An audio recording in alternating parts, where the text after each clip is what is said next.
കർത്താവ് എനിക്ക് തന്ന അനുഗ്രഹങ്ങൾക്ക് ഞാൻ എന്ത് പകരം കൊടുക്കും? ഞാൻ രക്ഷയുടെ പാനപാത്രം ഉയർത്തി കർത്താവിൻ്റെ നാമം വിളിച്ചപേക്ഷിക്കും. സങ്കീർത്തനം 116:12. യേശുവേ സ്തോത്രം, യേശുവേ നന്ദി, ആവേ മരിയ. എൻ്റെ പേര് സുനിഷ. ഞാൻ തിരുവനന്തപുരത്ത് നിന്ന് വരുന്നു, കൊണ്ണിയൂർ ഇടവക. 2019 മുതലാണ് ഞാൻ ഈ ദേവാലയത്തെക്കുറിച്ച് അറിഞ്ഞത്. യൂട്യൂബിലൂടെയും മറ്റ് സാക്ഷ്യങ്ങളിലൂടെയും പരിശുദ്ധ അമ്മയുടെ അനുഗ്രഹങ്ങൾ അറിഞ്ഞു. ആ സമയത്ത് എൻ്റെ പപ്പയ്ക്കും മമ്മിക്കും ഒരുപാട് കടബാധ്യതകളുണ്ടായിരുന്നു. അങ്ങനെ ആ സമയത്ത് എൻ്റെ മമ്മി ഇവിടെ വന്ന് ഉടമ്പടി എടുത്തു. അതിൽ ഉടമ്പടിയിൽ ഒരു നിയോഗം എനിക്ക് ഒരു ജോലി കിട്ടുക എന്നതായിരുന്നു, ഒരു ഗവൺമെൻറ് ജോലി. ഉടമ്പടി എടുത്തതിന് ശേഷം എൻ്റെ പപ്പയ്ക്കും മമ്മിക്കും ധാരാളം അനുഗ്രഹങ്ങൾ ലഭിച്ചു. കടബാധ്യതകളൊക്കെ മാറി. ആ സമയത്താണ് പത്തനംതിട്ടയിൽ ഒരു ഹൈസ്കൂൾ ടീച്ചറിൻ്റെ ഒരു വേക്കൻസി, NCA LCയുടെ ഒരു ഇൻ്റർവ്യൂ നടന്നത്. അതിന് വേണ്ടിയിട്ട് ഞാൻ വളരെയധികം പ്രാർത്ഥിക്കുകയും നന്നായിട്ട് പഠിക്കുകയും ചെയ്തു. ആ ഇൻ്റർവ്യൂ അറ്റൻഡ് ചെയ്യുന്ന സമയത്ത് ആദ്യമായിട്ട് അവിടുത്തെ സാറ് ചോദിച്ചത് PG ഉണ്ടോ, സെറ്റ് പാസ്സായിട്ടുണ്ടോ, എക്സ്പീരിയൻസ് ഉണ്ടോ, ഇതൊക്കെയാണ് ചോദിച്ചത്. അപ്പോൾ തന്നെ വളരെ സങ്കടം തോന്നി. ഈ ജോലി കിട്ടില്ല എന്നുറപ്പായി. അങ്ങനെ തിരികെ പോന്നു. പിന്നെ പപ്പയും മമ്മിയും എല്ലാ മാസവും വന്ന് ഉടമ്പടി ധ്യാനം കൂടിക്കൊണ്ടിരുന്നു, പ്രാർത്ഥിച്ചു കൊണ്ടിരുന്നു. പിന്നെ കൊറോണ സമയത്ത് കൂടുതൽ ഈ ദേവാലയത്തിൽ വരാനോ പ്രാർത്ഥിക്കാനൊന്നും പറ്റിയിരുന്നില്ല. അങ്ങനെ ഇരിക്കെ പിന്നീട് 9 ജില്ലകളിൽ ഹൈസ്കൂൾ ഹിന്ദി ടീച്ചറിൻ്റെ ജോലിക്ക് 9 ജില്ലകളിൽ വിളിച്ചു.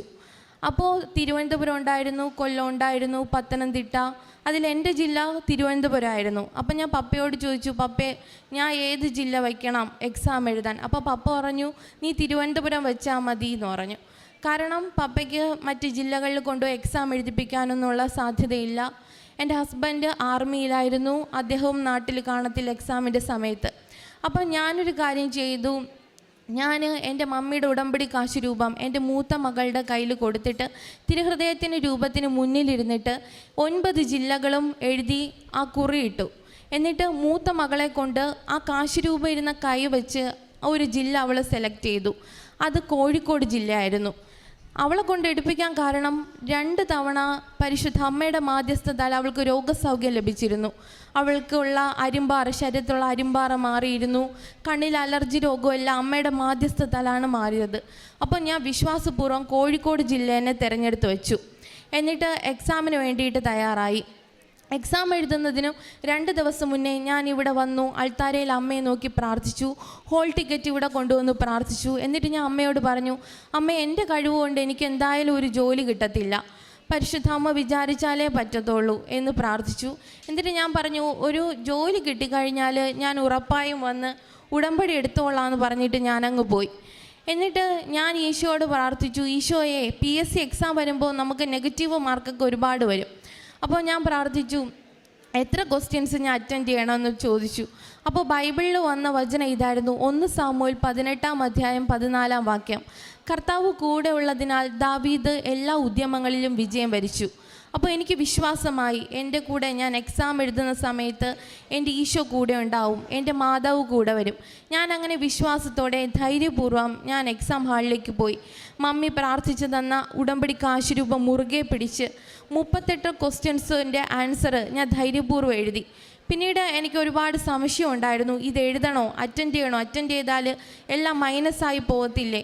എന്നിട്ടും ധൈര്യപൂർവ്വം ഞാൻ ആ വചനത്തിൽ വിശ്വസിച്ചുകൊണ്ട് 80ഓളം ക്വസ്റ്റ്യൻസിൻ്റെ ആൻസർ ഞാൻ എഴുതി വീട്ടിൽ സന്തോഷത്തോടെ വന്നെങ്കിലും അതിൻ്റെ ആൻസർ കീ വന്നപ്പോഴത്തേക്കും പകുതിയിലധികം ക്വസ്റ്റ്യൻസും മൈനസായിപ്പോയി. എനിക്ക് വളരെയധികം നിരാശയായി. ഞാൻ ഒരുപാട് കരഞ്ഞു. കാരണം കുട്ടിക്കാലം മുതലേ ഉള്ള ആഗ്രഹമായിരുന്നു ഒരു ജോലി, പ്രത്യേകിച്ച് ഒരു ഹൈസ്കൂൾ ടീച്ചറാകണമെന്ന്. പല സാഹചര്യങ്ങളും കിട്ടിയിരുന്നില്ല. ആദ്യം BEd കഴിഞ്ഞിട്ടുള്ള ആദ്യത്തെ HST പരീക്ഷയായിരുന്നു അത്. അങ്ങനെ വളരെയധികം വിഷമിച്ചു. പിന്നീട് ആകെ ആശ്രയം പരിശുദ്ധ അമ്മ മാത്രമായിരുന്നു. പിന്നെ ഒരാഴ്ച കഴിഞ്ഞപ്പോഴത്തേക്ക് ഒരു രൂപതാ തലത്തിൽ ഒരു എക്സാം വന്നു ടീച്ചർമാരെ സെലക്ട് ചെയ്യാൻ വേണ്ടി. പക്ഷെ അതിന് ലക്ഷക്കണക്കിന് രൂപകൾ അടയ്ക്കണം. എങ്കിലും ഞാൻ വിചാരിച്ചു ഒരു ജോലി എങ്ങനെയെങ്കിലും കിട്ടട്ടെ എന്ന് കരുതി ആ പരീക്ഷയ്ക്ക് വേണ്ടി തയ്യാറെടുത്തു. നന്നായിട്ട് പ്രാർത്ഥിച്ചു, നന്നായിട്ട് പഠിച്ചെഴുതി. പക്ഷേ അതിൽ ലിസ്റ്റിൽ ഒന്നാമതോ രണ്ടാമതോ വരുമെന്ന് പ്രതീക്ഷിച്ചെങ്കിലും എൻ്റെ പേര് 15 പേരെ സെലക്ട് ചെയ്തതിൽ 14ാമത്തെ ആളായിപ്പോയി. പിന്നീടാണ് മനസ്സിലായത് മാർക്ക് അനുസരിച്ച് കട്ട് ഓഫ് തിരിച്ച് ഇടുമെങ്കിലും അത് ഏജ് അനുസരിച്ചായിരിക്കുമെന്ന്. ആ എക്സാം എഴുതുമ്പോൾ എനിക്ക് 28 വയസ്സായിരുന്നു. അപ്പോൾ ലിസ്റ്റിൽ വന്ന 42 വയസ്സ് 41 വയസ്സുള്ളവർ മുൻഗണനയിൽ വന്നപ്പോൾ എൻ്റെ പേര് അവസാനമായിപ്പോയി. അന്നും വളരെയധികം നിരാശയോടെ ഞാൻ കരഞ്ഞു. അങ്ങനെ ഞാൻ ആ സമയത്ത് ഉടമ്പടി ധ്യാനം കൂടിയപ്പോൾ അച്ഛൻ്റെ ധ്യാനത്തിലൂടെ അച്ഛൻ പറയുന്നുണ്ടായിരുന്നു, നമുക്ക് ഇതല്ലെങ്കിലും മറ്റൊരു നല്ലൊരു ഭാവി ദൈവം കണ്ടു വച്ചിട്ടുണ്ട്, അതുകൊണ്ടായിരിക്കും ഇതെല്ലാം മാറിപ്പോകുന്നത്. അങ്ങനെ ഞാൻ വിശ്വാസത്തോടെ വീണ്ടും മാതാവിനോട് പറഞ്ഞു, അമ്മേ ഞാൻ കാത്തിരിക്കാം. അപ്പോൾ ഞാനിവിടെ പറഞ്ഞിട്ട് പോയത് ജോലി കിട്ടിയിട്ട് വന്ന് ഉടമ്പടി എടുക്കാമെന്നായിരുന്നു. പക്ഷെ അതായിരുന്നില്ല മാതാവിൻ്റെ പദ്ധതി. ഇടയ്ക്ക് വെച്ച് എൻ്റെ ഇളയ മോൾക്ക് പലതരത്തിലുള്ള അസുഖങ്ങൾ വന്നു. അങ്ങനെ ഇരിക്കെ ഇളയ മോൾക്ക് ഫുഡ് ഇൻഫെക്ഷൻ വരികയും ഒരു ദിവസത്തോളം അവൾ ഒരു ബോധമില്ലാതെ ഹോസ്പിറ്റലിൽ കഴിഞ്ഞു. അങ്ങനെ ട്രിപ്പിൻ്റെ ആ ഒരു ഇതിൽ മാത്രം വൈകുന്നേരമായപ്പോൾ മോൾ കണ്ണു തുറന്നു. വീണ്ടും അവൾക്ക് ഇടയ്ക്കിടയ്ക്ക് അസുഖം വന്നു തുടങ്ങി. അന്ന് രാത്രി, ഒരു ദിവസം രാത്രി ഞാൻ കരഞ്ഞ് 12 മണി സമയത്ത് ഞാൻ കരഞ്ഞ് ബൈബിൾ തുറന്നു. എന്നിട്ട് ഞാൻ ചോദിച്ചു, അമ്മ മാതാവേ, എന്തുകൊണ്ടാണ് എൻ്റെ കുഞ്ഞിന് ഇങ്ങനെ അസുഖം വരുന്നത്? അപ്പോൾ കിട്ടിയ വചനം ജെറമ്യ പ്രവാചകൻ്റെ പുസ്തകം 31-ാം അധ്യായം 31-ാം വാക്യമായിരുന്നു. അതിൽ പുതിയ ഉടമ്പടിയെക്കുറിച്ചായിരുന്നു പറഞ്ഞിരുന്നത്. അപ്പോൾ എനിക്ക് മനസ്സിലായി ഉടമ്പടി എടുക്കാൻ വേണ്ടി ദൈവം വിളിക്കുവാണ്. പിന്നീട് ഞാൻ ഈശോയോട് പറഞ്ഞു, ഈശോയെ എനിക്കൊന്ന് വ്യക്തമാക്കി തരണമേന്ന്. അങ്ങനെ പിന്നെ വീണ്ടും ബൈബിൾ തുറന്നപ്പോൾ വെളിപാടിൻ്റെ പുസ്തകം 12-ാം അധ്യായത്തിൽ സ്ത്രീയും ഉഗ്രസർപ്പവും എന്നുള്ള ഭാഗമായിരുന്നു എനിക്ക് കിട്ടിയത്. അപ്പോൾ എനിക്ക് മനസ്സിലായി പരിശുദ്ധ അമ്മ എനിക്ക് വേണ്ടി എന്തോ പദ്ധതി ഒരുക്കുന്നുണ്ട്. അമ്മയിലൂടെ മാത്രമേ എൻ്റെ കുഞ്ഞിന് സൗഖ്യം ലഭിക്കുകയുള്ളൂ.